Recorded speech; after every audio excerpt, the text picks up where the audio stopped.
Tablet kondisi baru harganya 100 ribuan. Ternyata ada juga loh.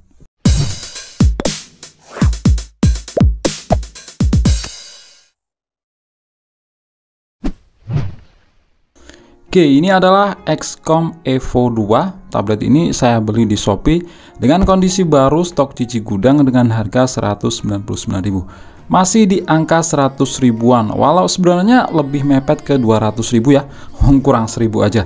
Nah, kalau kita pikir-pikir harga segitu cuma dapat spare part LCD plus stock screen. Ini malah dapat semuanya. Terus kira-kira tablet harga semurah gini bisa buat apa aja? Untuk penampakan boxnya seperti ini masih plastikan. Di depan ada gambar si tabletnya dengan wallpaper punya Apple iPad 2018. Terus di samping kiri ada keterangan dibuat oleh PT Global Mobile Technology. Nah, di sini nggak ada seri IMEI ya, karena memang tablet ini nggak bisa pakai kartu SIM alias WiFi only. Terus di bagian belakang ada keterangan spesifikasi singkat seperti prosesor quad-core, layar 7 inch, 1 GB RAM, dan 4 GB ROM. Oke, sekarang kita buka. Nah, di dalamnya ada si tabletnya, kita taruh dulu. Terus kepala charger yang punya output 5 volt 1,5 ampere. Kabel data micro USB, yang terakhir buku petunjuk dan kartu garansi. Seperti ini tampilan si tabletnya. Ruang hitam di sekeliling layarnya ini memang nggak setipis dengan apa yang kita lihat di gambar boxnya tadi ya.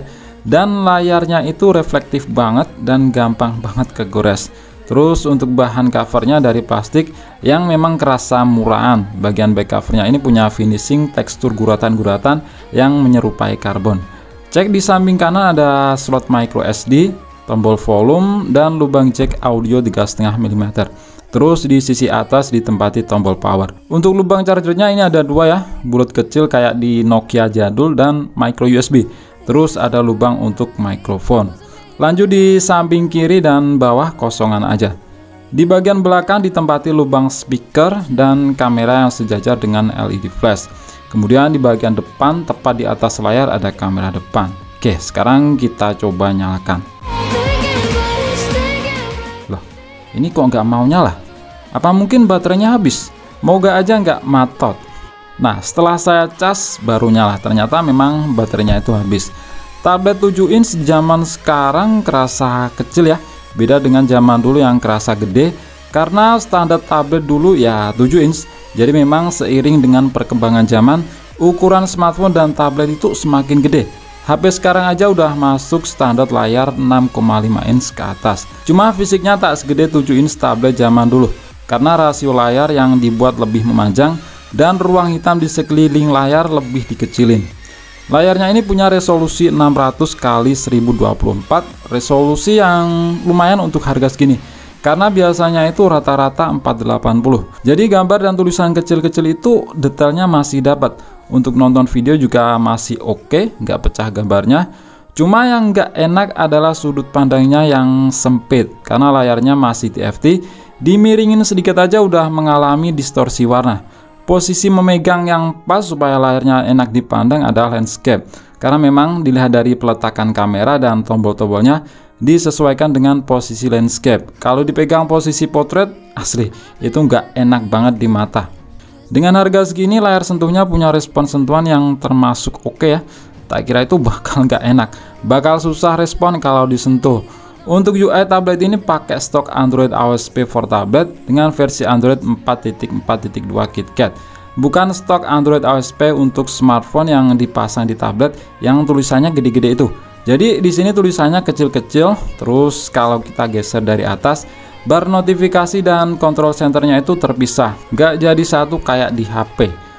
Untuk spesifikasi hardware, tablet ini pakai prosesor Allwinner A33 quad-core Cortex A7 1,35 GHz. Fabrikasinya jadul banget, 40 nanometer. GPU Mali 400 MP, RAM katanya 1 GB dan ROM 4 GB. Sisa storage yang bisa kita pakai itu 1,39 GB untuk nyimpen file dan install aplikasi. Dan aplikasi nggak bisa diinstal di micro SD eksternal. Sebenarnya kalau dari segi prosesor harga segini udah lumayan ya dapat quad core daripada cuma dual core. Cuma ada yang janggal di bagian lain, Baru pertama dinyalain masih aplikasi bawaan yang berjalan aja. Sisa RAM-nya cuma 214 MB-an dari 1 GB. Sempit banget. Padahal rata-rata US stock AOSP Android jadul KitKat UI-nya nggak serakus ini. Biasanya pertama nyala dan beroperasi masih sisa sekitar 400 sampai 500 MB-an. Dicek di semua aplikasi entah AIDA 64, Device Info HW, Disinfo, dan lain-lain itu RAM total 1024 MB dari 1 GB.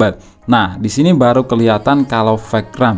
Manipulasi software, nggak real, abal-abal. Karena rata-rata RAM 1 GB itu kalau hitungan MB sekitar 800 MB sampai 900 MB-an. Beda ya dengan hitungan paket data internet 1 GB, dapatnya ya 1024 MB.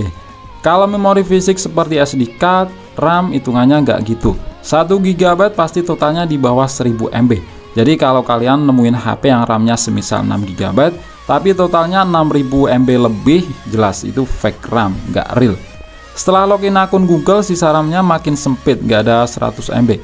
Itu pun aplikasi lain yang berjalan cuma YouTube Go. Dicek menggunakan aplikasi AIDA 64, cuma sisa 50 MB-an. Jadi jelas, sebenarnya real RAM tablet ini cuma 512 MB, bukan 1 GB. Jadi kita nggak bisa berharap lebih untuk ngejalanin aplikasi yang berjalan di background macam WhatsApp, FB, dan lain-lain. Karena pasti bakal lemot banget. Ngetes kesabaran, sekedar install WhatsApp, Android KitKat sih masih support. Kalau YouTube aplikasi udah nggak support. Harus pakai browser, itu pun bakal lemot banget buat streaming. Pakai YouTube Go sih masih bisa, cuma ya itu lemot banget. Jadi cocoknya cuma buat aplikasi-aplikasi bawaan macam nonton video yang disimpan di SD card, musikan, browsing tipis-tipis pakai jaringan WiFi, karena memang tablet ini nggak bisa pakai kartu SIM. Buat game bisa, cuma game yang super ringan macam Popstart, Zuma, Subway Surf masih bisa tapi pakai versi lama. Kalau versi terbaru nggak akan kuat. Jangan request aneh-aneh macam game PUBG, Mobile Legends, dan lain-lain. Maksa banget, nggak akan kuat. Wong prosesor jadul, RAM cuma 512 MB. Ibarat motor 70 cc dipaksa lari 200 km per jam, mana kuat. Game yang cocok sih ya game PS1 pakai emulator EPS-XE. Dicoba main game CTR, lancar-lancar aja, no kendala.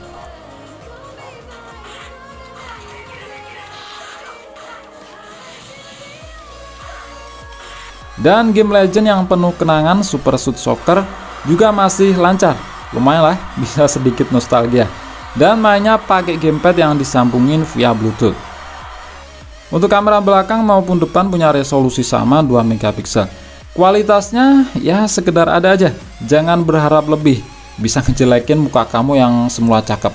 Kalau saya sih dari sananya udah jelek. Kemudian untuk baterai punya kapasitas kecil cuma 3000 mAh. Bisa bayangkan sendirilah ya, pasti bakal boros. Memang cocoknya cuma buat di rumah aja. Lagian cuma WiFi only. Lagian siapa juga yang mau bawa tablet kayak gini keluar rumah? Yang tanya bisa OTG, jelas bisa ya. Fitur itu memang fitur bawaan khas tablet. Jadi bisa disambungin ke mouse, flash disk, keyboard eksternal, dan lain-lain. Jadi tablet 100 ribuan ini ya cocoknya buat bocil yang usianya di bawah 5 tahun yang gaptek banget. Yang kegunaannya cuma buat nonton video yang kita simpen di SD card dan game super ringan, itu pun kalau dia mau. Bocil-bocil sekarang udah pada pinter-pinter. Atau bisa juga ditaruh di mobil untuk nonton video buat pengganti head unit jika mobil kalian nggak ada atau head unitnya itu rusak. Mainlah cuma modal nggak ada 200 ribu. Oke, itu aja untuk video kali ini. Klik like jika kalian suka dan share jika kalian rasa video ini bermanfaat. Kita jumpa di video selanjutnya dan wassalamualaikum warahmatullahi wabarakatuh.